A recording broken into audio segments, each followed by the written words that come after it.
Hey everyone, today we're going to take a quick look at a site that lets you create presentations quickly and easily using AI. This is at gamma.app, gamma.app right here. I've already signed in with Google, so I'll let it authenticate. You can see it doing that on the side. And let's use Create New here. You can obviously do other things like the size and the width and do something social or web page, but we want the presentation. You could also import some things that you've already created, but for today we'll just do generate new.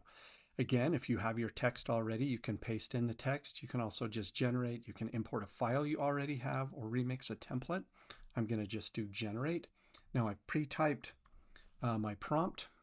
I'm asking for 10 cards. Anything beyond that is either Pro or Plus, so you have to pay for that one. I do want a presentation. On default, this would be the size, whether it's kind of fluid and dynamic or traditional. I'll choose traditional. I want it in English, although there are lots of other options. For my presentation, this is about the water cycle, including some text in here for the students, words that I need to have them know, like condensation and sublimation. I'm including a Lexile level because obviously some students won't be reading at the highest level. Some will be well beyond this. And then I ask for some clarifying questions on the last slide. So first thing we'll do is generate the outline. And this is one where you can kind of look at this and say, I want to move this part to another place in case some of it is not in the right order. So if I wanted to move the key terms to the top, I could just drag that up and leave it where I want it. But for now, I think this one's fine. Down here below, I can talk about, do I want extensive text or detailed text on this one? For my visuals, I think I'll stay with Indigo, although you have a couple of other options here. I'm going to use AI images, but you can also choose images from elsewhere. So I'll go back to that AI images right here. And then I'm going to use the FluxFast 1-to-1, which is bright and colorful, but there are some other options down here if you're willing to pay. The Flux Context can do text in the images, but it's generally kind of riddled with mistakes.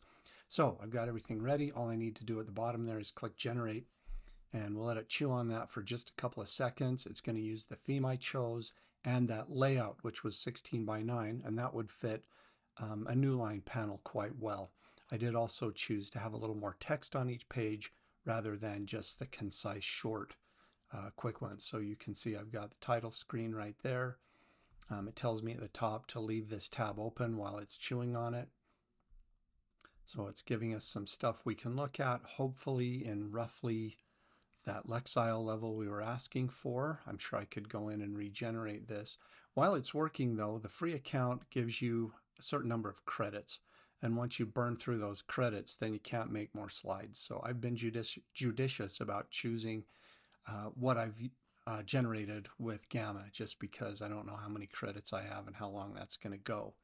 So you can see right now we're almost to our limit of 10 slides over here in the tray. And we're building that up. Now we've got our vocabulary part that we noticed on that outline. It's covering all the necessary text. And then here at the bottom, we have our learning checkup. Now, reasonably good, right? I think it looks pretty great. So I'm going to come up here to share. And across the top, we've got these options where I could have somebody collaborate or join with me. I just want to export it, and I'm going to export directly to Google Slides. And once I've done that, I'll get a preview here that lets me take a look at what the slides will actually look like in Google Slides. And it does take a moment because it's got to do all those graphics and the text and everything. And the text is still editable. So we should be able to go in and make a change. You can kind of see right here, this is the way the presentation looks. Because it's on the free version, I do have this little watermark right there. So I can open this in Slides now. And now I'm ready to make any changes that I need to. So if I don't particularly love an image, I can take that out. If I need to change some text, I can do that. Now I noticed in one of my slides earlier that the text didn't all fit. So I needed to go in on a previous presentation and rearrange some things. This one is right to the bottom, but it does fit. So I think I'm ready to click slideshow and run this. As you can see, it fills up my whole screen. So I think that's about everything to do with Gamma. Hopefully that's helpful. If you have further questions, be sure to get back with me. And meanwhile, have a great day.